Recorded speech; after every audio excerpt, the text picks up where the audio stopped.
पूछना चाहता हूँ कि संत समाज में जो बाबा जैसे आसाराम बापू या राम रहीम है, तो इनकी वजह से और संत समाज के निर्दोष। आपका नाम क्या है? हरिवंश अर्जरिया। हाँ, हरिवंश अर्जरिया। हरिवंश। अब पूछा क्या? मेरा पूछना ये है कि जैसे राम रहीम और आसाराम बापू कि जैसे बाबाओं की वजह से और संत समाज दुखी हो रहा है, अरे और संत समाज के लिए क्यों लोगों के मन में भाव? एक तो आसाराम बापू का, दूसरा क्या कहा? राम रहीम। ठीक, अच्छा।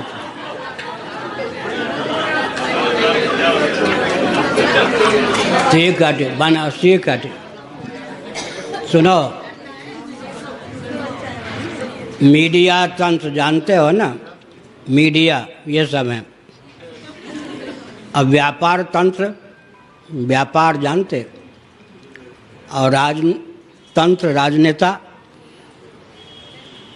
मीडिया, राजनेता और व्यापार तंत्र के द्वारा जो उठाए जाते हैं, इन्हीं के द्वारा गिरा दिए जाते हैं। अब भारत में चंद्रा स्वामी जी से कुछ कांड प्रारंभ हुआ। नरसिंह राव ने उठाया था, दलाल बनाया था। तो राजनेताओं के द्वारा, व्यापारियों के द्वारा, मीडिया तंत्र के द्वारा जो बाबा बनाए जाते हैं, कथावाचक, इनके द्वारा गिरा दिए जाते हैं। गिराए कब जाते हैं? इनसे सौदा नहीं पड़ता तब।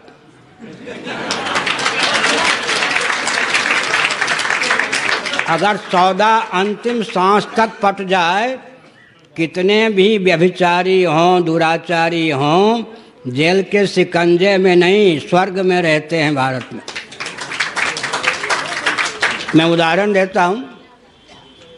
आंध्र में एक साईं बाबा थे, उनके शव को देखने के लिए मनमोहन सिंह जी पहुँचे, सोनिया जी पहुँची या नहीं? वो जेल के शिकंजे में गए क्या? लेकिन उनके कमरे में ऐश आराम की कितनी सामग्रियाँ थी, और जीवन काल में क्या क्या होता था, छपता था, मैं तो नहीं जानता। इसका मतलब अंतिम समय तक उन्होंने तीनों तंत्रों से सामंजस्य साध के रखा। आप कितना भी बुरा हो, शासन तंत्र, व्यापार तंत्र, मीडिया तंत्र को कुछ लेना देना नहीं। अगर आप इन तीनों में किसी से भी सामंजस्य साधने में चूक गए तो जेल आपके लिए तैयार। अब उसमें देखिए, कांची वाले महाराज, अंत में न्यायालय ने तो उनको निरपराध सिद्ध किया, लेकिन क्या दुर्दशा कर दी। न्यायालय ने अंत में निरपराध सिद्ध किया या नहीं? लेकिन उन पे ऊपर डाका डालने का, व्यभिचार करने का, मरवाने का सारा अभियोग लगा दिया गया। क्यों लगाया? तीनों तंत्रों में किसी तंत्र से अगर सौदा सामंजस्य बैठाने में चूक गए तो जेल में जाने के लिए तैयार रही। इसलिए स्वतंत्रता के पहले इस प्रकार के बाबा कहाँ होते थे? परंपरा से जब व्यक्ति वेश धारण करता था, परंपरा। अच्छा, उस समय भी रावण का बनाया हुआ कौन था कथावाचक? कालनेमी किसके द्वारा बनाया गया था? रावण के द्वारा कथावाचक बनाया गया था। इतना विमोहक था कि हनुमान जी थोड़ी देर के लिए चपेट में आ गए। वो भविष्यवाणी बोलने लगा, राम जी विजयी होंगे। क्या पहले एक बनाते थे? रावण ने भी 10-20 नहीं बनाए, एक बनाया कथावाचक अपना काम साधने के लिए। अब 50 बनाए जाते हैं। ये भाजपाई संत हैं, ये भाजपाई कथावाचक, ये कांग्रेसी संत, ये कांग्रेसी कथावाचक, ये सपाई संत, ये बसपाई संत। मुलायम सिंह जी ने तो एक नहीं 4-4 शंकराचार्य बना दिए। 3-3 शादी करने वाले को 4 पीठ का शंकराचार्य बना के घुमाना शुरू कर दिया।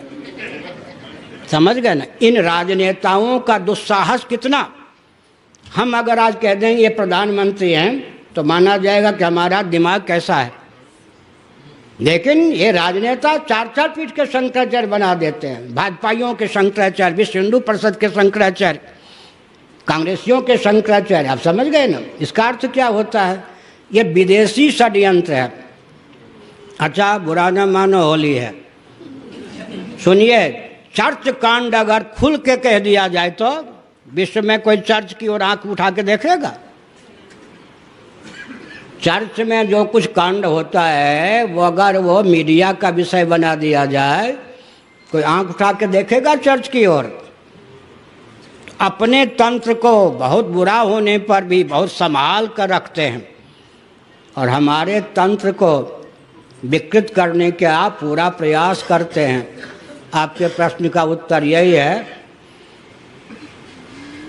धर्म और ईश्वर के बल पर जो बाबा बनते हैं उनको कोई नीचा दिखाने में समर्थ नहीं, और राजनेता, मीडिया तंत्र, व्यापार तंत्र के द्वारा जो बाबा कथावाचक बनते हैं वो कभी भी चार खाने चित्त हो सकते हैं।